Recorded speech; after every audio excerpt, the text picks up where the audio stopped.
Welcome! Today I'm going to be making cat ring holders out of air dry clay. Here's one I did before. I'll have it hold my rings for now, and then we'll put it off to the side. So now we're going to start with our air dry clay. I have it double wrapped to keep it from drying out, so we'll pull it out of the first bag and then pull off the second bag.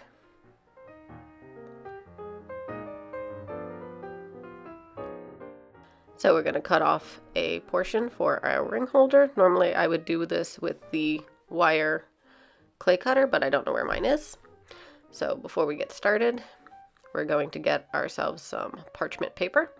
Put that down as a nice surface for our clay. So we'll just lay that out and weigh it down with a few things, and there we go. Grab our clay.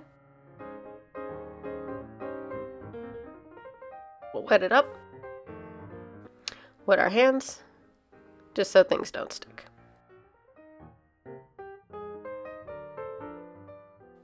So we're going to start to wedge our clay to get it nice and worked for our sculpting. And if it feels dry, we can add a little bit more water. We don't want to add too much water, but enough to keep it pliable.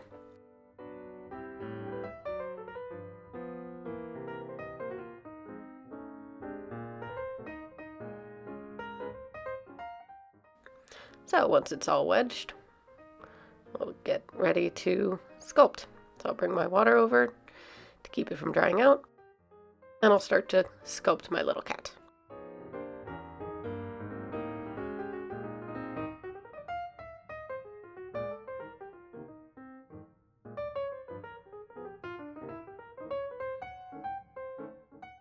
Sculpt a little face,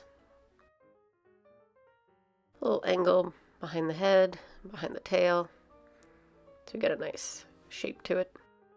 Add some ears, use our tools to sculpt it out. Realized I had gotten my parchment paper a little too wet, so I started dabbing that off. All good. So I've got this makeup sponge that I'm going to use to smooth out my clay. Just dip it in the water, and we start to smooth out.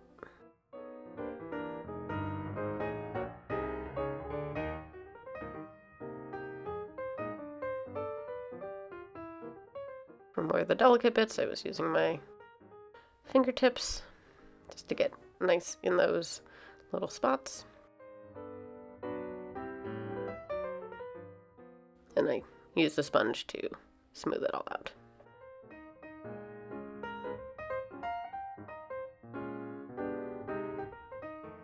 Alright, now that we've got the nice shape, we'll smooth off the back a little bit, adding a little bit more water to smooth it out.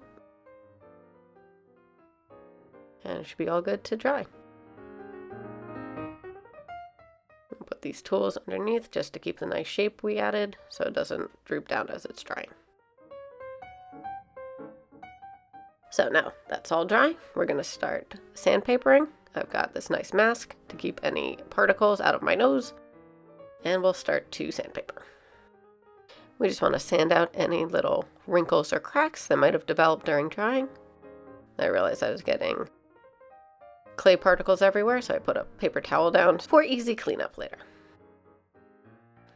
So we just keep sanding down so we have nice smooth surface for our paint layer later.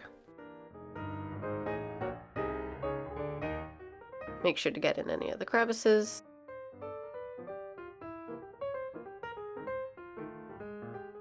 And then we'll start to paint. So I decided to make this one a nice orange cat, and I'll add white stripes later. Realized I had pulled the cat out of frame and bring it back into frame. There we go. So we'll paint down the whole thing with our orange. Realized a little later I probably should have toned down the orange with a little bit of white or maybe a darker orange, but we'll just lean into the bright neon orange for now.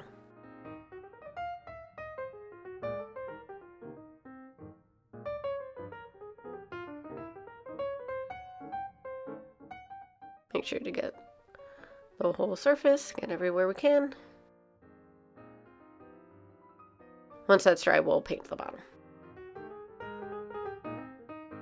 That dry, I've got this second cat that I made in the meantime, and I'm going to make it a tuxedo cat. So we're going to start with the black, and we want to just cover the whole thing.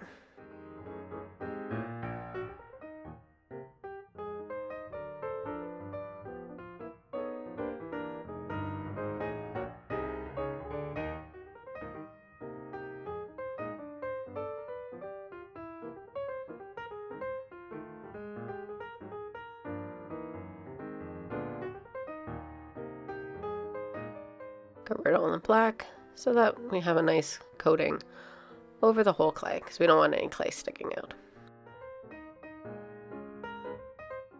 So now the tops are dried, and we'll do the bottom. I've also got another project in frame.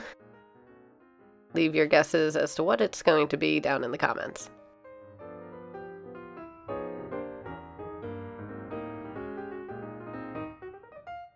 Now that that's dried, we'll draw on some white stripes.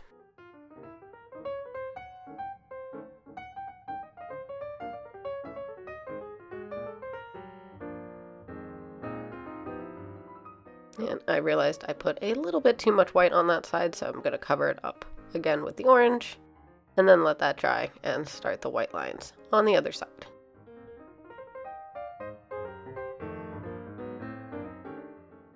Adding stripes to the tail and around the other side once it's dried.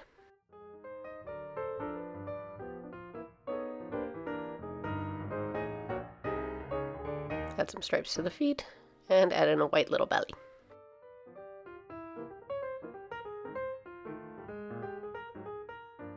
Bringing my original cat over as reference for the face, we'll draw in little eyes and a little nose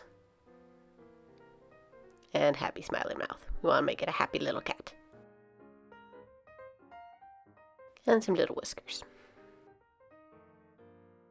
Now, while I was letting it dry, I realized I accidentally left it in some of the teal from my other project, so we're going to paint over that.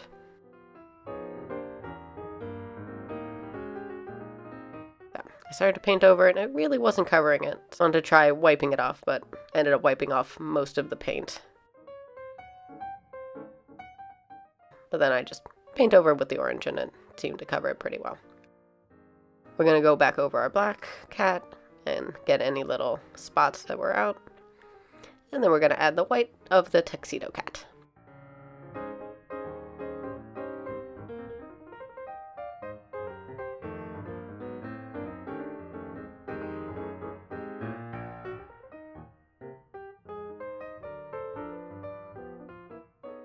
Add white down the neck and a nice white belly.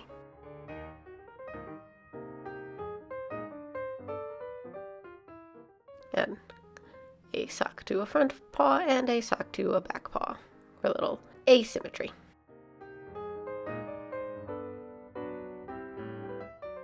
And just get that all nice and smooth and white.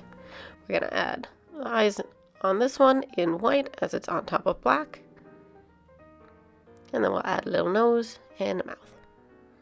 And the little whiskers. Now we're just going to add some pink for the nose and the ears for a little detail. And there we go. Then once those dry, we'll Mod Podge. So now that they're dry, we're going to add Mod Podge for a nice coat. I didn't get the bottom of my first one, so I'll do that now. Just want to take some of the Mod Podge and paint it on in a nice smooth layer. Make sure to get all of the areas we want to coat it all so it's all nice and shiny and a little bit water resistant. I wouldn't recommend putting this near a sink, but if there's residual water from your hands when you put your rings in, it should keep it nice and dry.